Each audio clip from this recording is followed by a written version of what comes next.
What is going on, YouTube land? I am Chris Catalunya. Before we get into this shoe review today, go ahead and check out my Instagram, Chris Catalunya with the underscore at the end. Go ahead and like, subscribe, and hit that notification bell so you know when I upload a new video. And we're hitting it really close to that 10,000 subscriber mark here on this YouTube channel. Thanks if you're subscribed already. If you're not, you definitely will want to, because once we hit 10K, I'm gonna give away a Supreme Super Soaker and a Supreme Floral Skateboard deck. So what are you doing? Subscribe to the channel and fight the algorithm. So right now I am here at like Bull Creek or at Sculpture Falls Park in Austin, Texas. I just needed to get out of my room and I wanted to do this shoe, like a proper shoe review for this. Now, you may not know anything about this shoe release. That's probably because you were searching in that same week for those Yeezy Alvas or those Kurt Purple Jordan shoes. Understandable. Most of the kids nowadays, they want the hype, but they don't know where the real quality is. So this in hand is going to be that collaborative effort between Bodega, which is a sneaker boutique based out of Boston and Los Angeles, and Saucony. Now, before we progress any further, yes, the name is called Saucony, and they make that known on the box, and they actually give a brief history on the back of the box of where they came from. It is an American company starting in like the 1800s. They're based out of Pennsylvania, and Saucony is a Native American term standing for swiftly running waters. And Saucony, as of these past 2 years, they've been killing the game. They've done collaborative efforts with Sneaker Politics, with the Cafe Du Monde's, features with the Dreamland shoes, and then 24 Kilates. It's just, they haven't missed. And it's just kind of disappointing that a lot of people don't rock them. They just don't know who they are. And I mean, they've been around. As for Bodega, like I said, they are a sneaker boutique. They have stores in Boston and Los Angeles. And them too, they're definitely not strangers to doing collaborative shoes with other companies. They have works with Reebok, New Balance, and circling around, Saucony. This hike, well, it's not even really a hike, it's more of a trek because there's not a lot of like altitude changes or elevation changes. On the scale of 1 to 10, this is about a 3 maybe. Again, it's not too difficult, but it takes about 40 minutes to get to where we need to go, and we're about at the halfway point. We've already passed Bull Creek. That's where like the people who are bigger or lazy, that's where they usually stop, but we're going to Sculpture Falls.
So we're here at Sculpture Falls. We've been here for about an hour or 2 hours or so. I've done enough B-roll. I think we can make the 40-minute trek back to the car and conduct the rest of the review at home.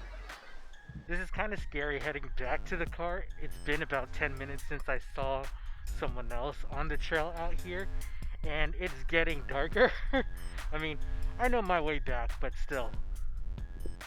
Now that we're back into the apartment, we can actually get into this review. After you make your purchase from the Bodega store website, this is the box that we receive in the mail, and it's super dope, it's super retro, it's donning that green and the purple color, and it is a cardboard box. First thing right off the bat, you notice that Bodega turned Saucony logo right here. It says Bodega 2000, like the Saucony logo right here, loyal to the sport. At the front side, Saucony branding with your sizing label and QR code. Backside, Saucony branding, and here is where that story takes place, where you have the correct pronunciation of Saucony right there, and then Saucony as a brand, their history right here. Now, as you open the box, this This is hella cool, y'all. This is hella cool. You have that iridescent plastic going on. It's like crazy to the eyes. Like when you open this box and you see this iridescent paper, you just know that you're getting something special. Behind all of that glitz and glamour, it reveals that Bodega Saucony Grid Azura 2000 shoe, and it looks super good, super rugged. If I didn't mention already, the shoe released on April 8th of 2020, and it retailed at a price point of $140 USD at your taxes and your VAT, just based on where you reside. Looking at apps like StockX and GOAT, this shoe, just depending on the size that you need, it's not running too high above the retail price point. Really, it's hitting anywhere between $160 and $180. The Grid Azura is not a new model, especially the 2000 series of shoes. That's definitely not new. The 2000 series of shoe, I think, actually came out in 1999. Don't quote me on that. This Bodega Azura is a lot different in comparison to the OG 2000s Azura. More specifically, this is employing a lot more leather panels layered on top of each other, making the shoe a lot more heavier, versus the OG 2000 pair that's a lightweight shoe. It has more of that mono meshing going on in lighter panels, and two, I think that shoe was vegan. I can't 100% like confidently say that this is a vegan shoe. Man, just looking at this shoe, Bodega definitely took that classic OG 2000 silhouette and went over the top with this pair. Taking a look at the uppers of the shoe, the lateral and the medial sides of the shoe, they both are identical in employing that tooth-like design. These gray leather panels paired with the sharpness of the teeth, it just makes the shoe look prehistoric, and especially since you can see some of the grain on those leather panels, it just makes the shoe look like a fossil. Underneath those prehistoric panels, you'll see some layering of materials going on. Smack dab in the middle, you see this black micro meshing going on that runs all the way to the toe box area. And these are open, they're loose gauge to enable breathability to the foot. At the mudguard right here on the lateral and the medial sides of the shoe, you'll see that it's done up in this green or this olive green leather, which looks pretty good and gives the shoe some contrast. We do have some hairy suede paneling going on around the quarter panel. We have this dark gray going on, and then we have the brown at the toe box area. Moving to the collar, it's done in a smooth gray leather with the Saucony branding at the back embroidered in red. Below that is that neon green on the heel, and then below that the heel cup is done up in this purple suede, and it's pretty cool because as you swipe your finger across, it changes colors. To separate the heel cup from the collar of the shoe, we actually have some gray taping wrapping around from lateral to the medial side of the shoe. You can see the separation right here, and there are actually words on it. It makes out the Bodega logo right there, done in that Saucony font. And smack dab in the middle, we have that Saucony Swift S going on that's done iridescent in color and enclosed within a plastic. It definitely changes colors as you get light applied to it.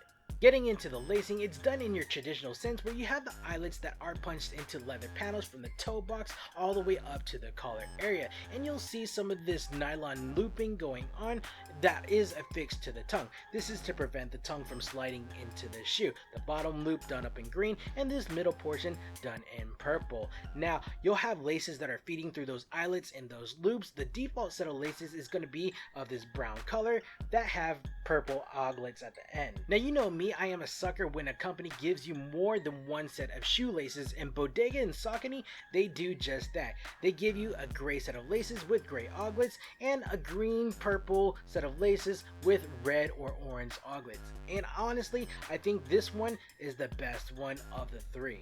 Now we brushed a little bit on the tongue. The tongue is padded and it is enclosed within two fabrics, the top being a brown leather material and the reverse side being like this red pleather material going on. Atop the tongue on the front side, you'll see that Bodega turned Saucony logo right here, where Bodega is done up in like a bluish green, the 2000s in red, and then the Saucony branding or logo, the Swift River, in that purple color. The lining of the shoe is employing a purple suede material. I really like it. I like the feel, and it definitely won't get dirty as easily as like say a white or a light gray color. And it is lightly padded at the lateral, the medial, and at the heel of the shoe. But most of all, what I like about the inside of the shoe is that you can actually feel the heel cup back here. It gives you a lot of support and stability.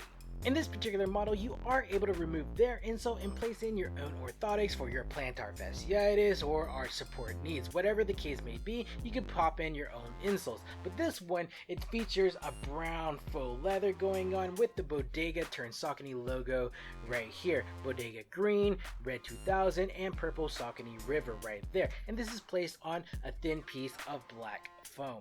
Now, while Nike has Nike Air and the Reebok has DMX technology, Saucony also has their own proprietary technology too. It's called Grid, and it stands for Ground Resistance and Inertia Device. And two, it is placed at the heel of the shoe. These grid cassettes within the heel, they are built up with filament, and the objective really is to have each filament compressed individually upon each heel strike. In summation, this technology really is to provide a lot of stability without hindering impact resistance.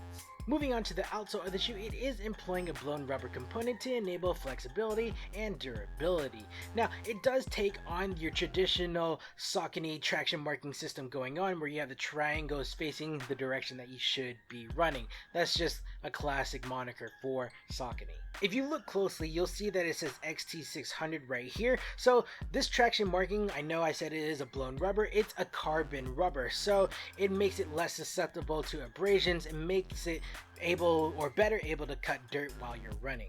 Towards the back, you'll see this plastic enclosure that says Grid right here, and then a little cutout where you could see that Grid cassette that is done up in the neon yellow, and then the Grid done in that purple color, and hence that's why it's called Grid, because it's done up in a grid form. Now let's talk sizing. Normally I'm rocking a size 8.5 or a 9 US, 8.5 being my true to size. Sauconys tend to run true to size, and I suggest that you stick with true to size for this shoe if you plan to wear this on a lifestyle basis. If you do intend to run with this shoe, like all running shoes, you definitely should go a half size up to factor in that foot swelling. In terms of comfort, this shoe is pretty comfortable. I definitely don't think I need my orthotic like I do in a bunch of the other shoes that I have reviewed. The midsole, it is employing that EVA foam. We had that Grid cassette at the heel that provides that impact resistance that we are needing. It's just overall a really good shoe. The only thing that hinders this shoe is probably the breathability. Sure, we have the micro meshing going on at the quarter panel in the front of the shoe, but there are a lot of other panels on this shoe that make this a hard shoe to run in. It's not lightweight, or it's not the lightest running shoe out there. Overall, I really do like this collaborative effort between Bodega and Saucony. I think they executed this classic Grid Azura 2000 shoe perfectly. It just looks super good. I love the prehistoric teeth going on of that gray leather. I love how it employs several different colors, that purple, that green, that olive green. It just looks super weird and not traditional. And I really love that Bodega and Saucony, they didn't go the typical sneaker boutique route and do like a collaborative effort on a Jazz or a Shadow. They did something totally different. I don't remember another Azura being done for a sneaker shop. This is hella dope. Have we seen a sneaker shop Kinvara? We had the Dunkin' Donuts, but I don't remember a sneaker shop Kinvara. Anyways, at the $140 price point, I definitely think that this shoe is super worth it. You have the hypeness of Bodega, and you have that classic running shoe of Saucony. It's a good purchase to me. Alright guys, I think this is a good stopping point for this video. What do you think about this collaborative effort between Saucony and Bodega on this Grid Azura 2000? Is this a good pickup? A bad pickup? What do you think about Saucony shoes in the last 2 years? Let me know your thoughts down in the comments below. Go ahead and check out my Instagram, Chris Catalunya with the underscore at the end. Go ahead and like, subscribe, and hit that notification bell so you know when I upload a new video. And again, we're hitting it close to 10,000 subs on this channel. Thank you for your support. Like, subscribe, beat the algorithm. I would greatly appreciate it.